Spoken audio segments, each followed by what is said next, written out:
It's about 10 at night and you're crying about forgetting to water the flowers. Not even a fight about the flowers. A comment, 6 words, maybe said in a completely calm voice about how you keep forgetting to water the flowers. And you can see yourself spiraling. That's the worst part. There's a part of you sitting somewhere in the back of your own head, arms folded, watching this happen and going, oh no. Oh no, not again. Keep it together. It's just flowers.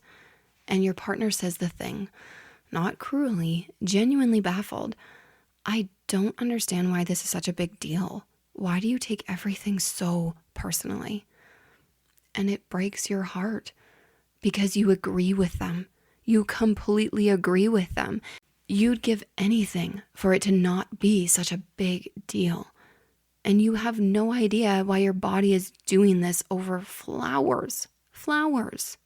So you go to bed and you don't sleep. And at 1 a.m, you're writing an apology in your head for having feelings. Yet again. Here's the thing.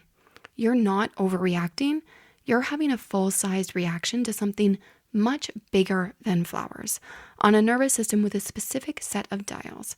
And I'm going to show you exactly which those dials are and how to support yourself through this. This is the Neurodivergent Love Lab.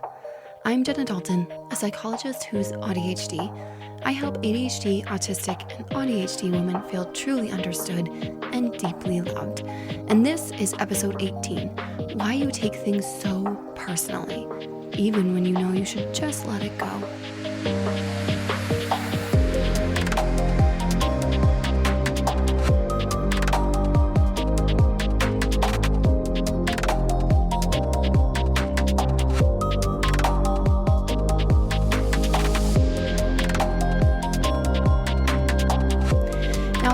Weeks back in episode 14, You're Not Overreacting, You're Flooded, Why You Overexplain, Shut Down, and Apologize Anyway. In that episode, I gave you the pause protocol, which is what to do in the middle of the fire, the middle of the fight. Today, we're talking about everything around that fire. Why calm down makes it worse. Right? Really does. What happens in the hours afterward, which is honestly where most of the damage actually lives. Plus, the eggshells loop that couples get stuck in, and the thing nobody tells you, which is that regulation isn't just about the moment. It's mostly about your capacity when the moment arrived. So let's start with that word, overreacting, because it's been following you around your whole life. Overreacting. It is probably giving you some sort of body sensation, just me saying it, right? It suggests that there's one correct size of reaction that everybody agrees on, and that yours is wrong. And the person who gets called it is almost always a woman. You know this. We get called dramatic, sensitive, emotional, intense, too much. There's a whole vocabulary in the English language for a woman having a feeling, and none of it is flattering. So here's the actual clinical picture, and it's going to feel like a relief. What you have is not a character problem. It's called emotional dysregulation. And all that means is that your emotional responses come on faster, hit harder, and take longer to come down than most people's. That's it. That's the whole definition. And this is the part I need you to hear. It's estimated to affect somewhere between 70 and 90% of adults with ADHD. It's not a fringe thing. It's not a small subgroup. It's most of us. It was in the earliest clinical descriptions of ADHD. One of the founding researchers actually argued it should be a core type of its own. And then when the official diagnostic criteria got written up, it got dropped. It's not even in the manual at all. Sit with what that does to a person. The single loudest, most defining, most life-shaping part of your experience is officially not part of the condition. So when you went looking for an explanation, you couldn't find one. And instead, somebody handed you anxiety or depression or a personality label or just the word sensitive. You spent years being told a main neurodivergent trait you have was a personality defect, because the diagnostic system decided it didn't belong in the book. And there's a gendered shape to how this shows up. Men more often turn it outward into visible anger, Women more often turn it inward. Rumination, self-criticism, shame, going very quiet and very small while an entire storm runs underneath, which means your version might not have looked like a tantrum at all. It might have looked like a woman crying in the bathroom for 11 minutes and then coming out and making dinner like nothing just happened. Okay, time for a bit of education. Let's talk about the dials and what happens afterward. Part 1. Let's start with the dials. Here's the model I use, and it makes this so much easier to talk about with a partner. You don't have a temper. You're not so sensitive. You actually have 3 separate dials, and they're set differently to most people's. Dial 1 is onset, how fast the feels arrive. Yours is fast, 0 to 100 with very little in between. Most people get a runway.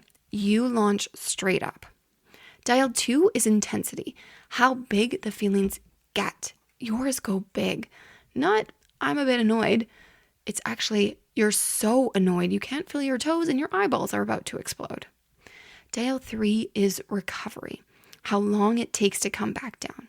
Yours is slow, and this is the one nobody accounts for. Your partner might be genuinely over it in 15 minutes. You're still physically in it 2 hours later. It's the same fight, 2 completely different recovery settings.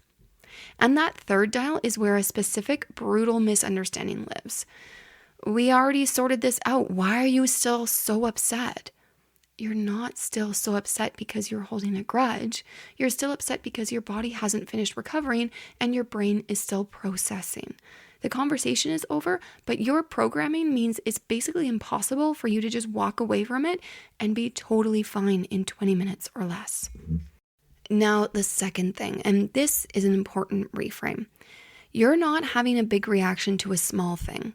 You're having a proportionate reaction to a large thing that nobody but you can see.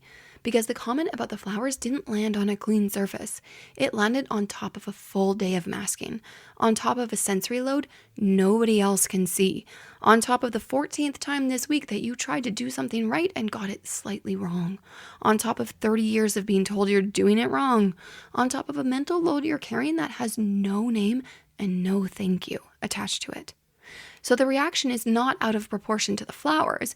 It's actually in proportion to the pile those flowers are sitting on top of.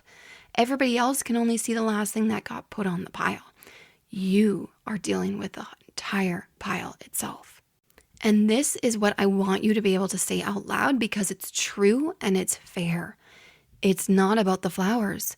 It's what the flowers landed on. There's also a third piece, and it's specific to us. It's our hyper-empathy. If you're the kind of person who feels other people's emotions in your own body, and a lot of us neurodivergent women do, then during any conflict, you're not just regulating one nervous system, you're regulating 2. You're managing your own storm while also absorbing theirs. That's an enormous load, and it's completely invisible from the outside. From the outside, you just look upset.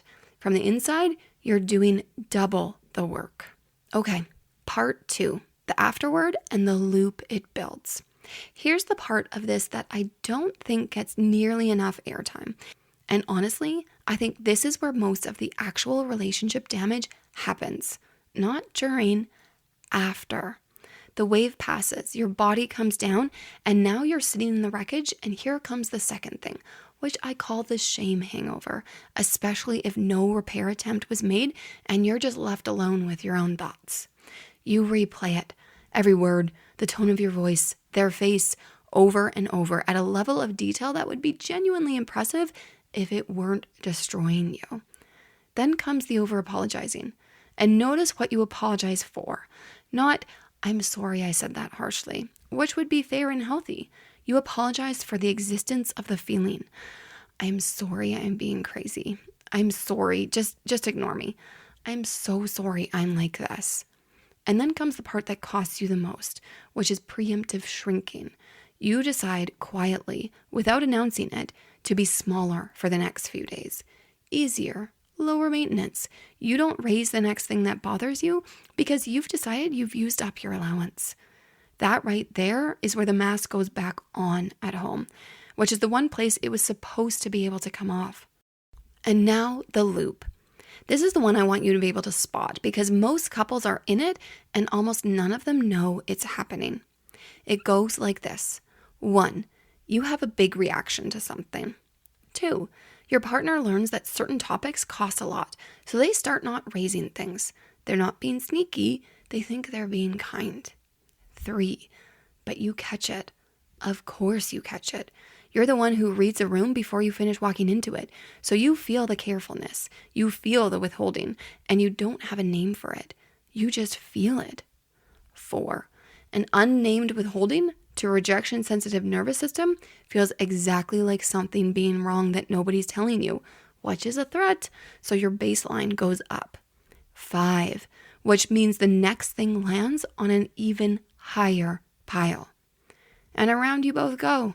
Your partner's kindness is quietly making it worse, and neither of you can see it happening. So here's the way out, and it's not what most people expect. The way out isn't you having smaller reactions. It's naming the loop out loud together while you're both calm before you find yourselves in it again. Something like, I think we're doing a thing. I think you've stopped bringing stuff up because you don't want to set me off. And I can feel you being careful. And the carefulness actually makes me worse than the honesty would. I'd rather you just told me things. That one conversation dismantles more eggshells than a year of trying to just be calmer. All right, let's talk about the tools. And notice that only one of them happens during a hard moment because a lot of the helpful work actually happens outside of the hard moments. Move 1, the capacity audit. Stop being surprised by yourself. Here's the thing about regulation that nobody tells you. Almost all of it is decided before the moment ever arrives. Your ability to handle a comment about the flowers on Tuesday has very little to do with your character and a great deal to do with how much you had left in the tank when the comment arrived. So we stop trying to win the moment and start raising the floor. For 1 month, track 5 things. Just 5. Use your notes app, just 1 line a day. It'll take you about 10 seconds. Guess how many hours you masked that day. Meetings, school pickup, small talk, all of it. Just guess. Write down how you slept. How many hours? Did you feel rested? Did it feel good? Did it feel bad? Your sensory load. Was it a noisy day, bright, crowded, a lot of touch? High sensory load or low sensory load? Where are you in your cycle, if you have one? And I mean it. We're doing a whole episode on this in a few weeks because the hormone piece is one of the biggest and least discussed parts of this whole thing. And then at the end of the day, 1 number from 1 to 10 for how regulated you felt. 1 being you felt pretty good, 10 being you felt insanely dysregulated. Just on average for how you felt throughout the day. Within about 3 weeks, and I've watched this happen with clients, you'll have a map. And you'll discover that the thing you thought was random is probably not random at all. It's astonishingly predictable. And predictability is powerful for 2 reasons. 1, you can plan around it. You can stop booking the hard conversation for the day after a big social event or during your luteal phase. 2, and this one matters more than it sounds, it's the end of what is wrong with me? Because the answer stops being I'm unstable and starts being I had 11 hours of masking and 4 hours of sleep and it was day 24. That's not you choosing to be difficult. That's you at such a low capacity, it's shocking you didn't get even more dysregulated. Move 2, the after script.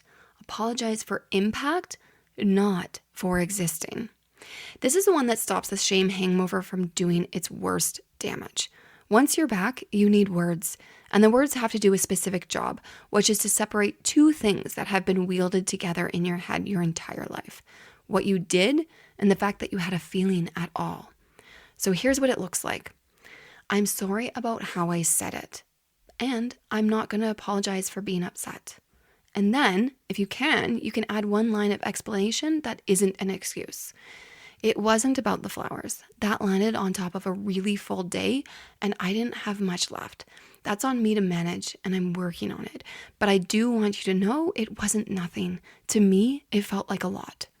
Rewind that and listen to that again, and notice what it does. It takes ownership, honestly. It doesn't excuse anything, and it does not throw your feelings under the bus to buy peace. Because here's what happens every time you say, sorry, ignore me, I'm being crazy. You teach both of you that your reactions are noise. And once your reactions are noise, nobody's listening for the signal in them, including you. So the actual problem, the pile underneath, never gets addressed and it grows. Own the delivery. Give yourself permission to have the feeling every time. Move 3. Give your partner the one sentence that actually helps. Your partner wants to help. In the moment, they usually do one of 3 things, and all 3 things actually make it worse.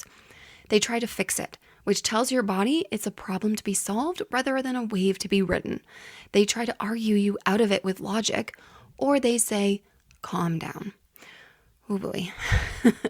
Let's do calm down properly, because it's worth understanding why it detonates.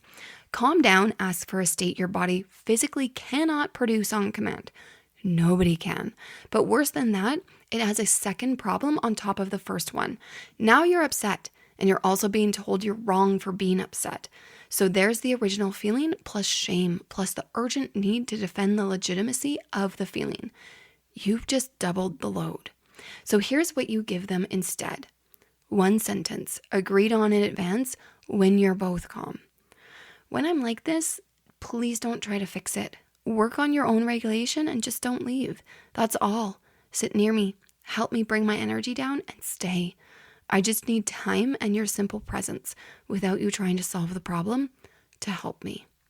3 instructions. Don't fix, don't leave, lower the input. Any partner can remember this. And there's a beautiful thing that happens with that. Co-regulation. Human nervous systems calm down near other calm nervous systems. It's not a metaphor. It's actually how we're built. A partner who can stay steady and near without pushing and without disappearing is doing something genuinely powerful. They just usually don't know that's the job because everyone told them the job was to fix it. I find this to be especially true for many of my male clients. Men are often socialized to be fixers. You fix the problems for your partners. That's what a good boyfriend or husband does. So reframe that. The fix here is sitting with her and being her co-regulator rather than rushing off to make it better in some other way. Now, there's one other thing that runs through all of this, and if you've listened to this show for any length of time, you probably know what I'm about to say. Rejection sensitivity. Yes, here it is again. Because a lot of the time, the thing that turns a moment into a wave is your brain deciding in about half a second that this means you're about to be left, rejected, abandoned. Sound the alarms. That's what my free guide is for. It's called How to Stop the RSD Spiral, and it's 4 tools sorted by time. What to do right now, what to do in the next 20 minutes so your brain doesn't write an entire horror story while you're trying to calm down, how to reality check with your partner once you're back instead of treating the story your brain wrote as the truth, and what to change long term so there's less ambiguity for your brain to fill in the gaps with, I'm awful, who would even want to be with me anyway? If you take one thing and put it into practice this week, honestly, make it the 20-minute one. That's where most of the damage gets done. You can grab it for free at jennadalton.com/RSD. That's jennadalton.com/RSD. And I'll put the link in the show notes as well. Okay, here's what I want you to walk away with. You are not too much. You have a fast dial, a big dial, and a slow dial in a body that has been carrying more than anyone could see, in a culture with an entire dictionary of unkind words for a woman with a feeling. And the thing that's going to change this is not you getting better at not feeling. That was never on the table, and honestly, I don't want that for you. That's impossible. And the truth is, the same wiring that makes the wave big is the wiring that makes you notice everything and care so hard and love with your whole body. You can't remove one without the other. What you can do is raise the floor. Track it so it stops being random. Own the delivery without disowning the feeling. And give the person who loves you 3 simple instructions so they can stop guessing. It was never about the flowers, and you were never overreacting. You were reacting exactly the right amount to a pile that nobody else could see. Start the tracking this week and go grab the RSD guide at jennadalton.com/RSD. Thanks for being here with me today. Remember, you deserve to feel truly understood and deeply loved. I'll talk to you soon.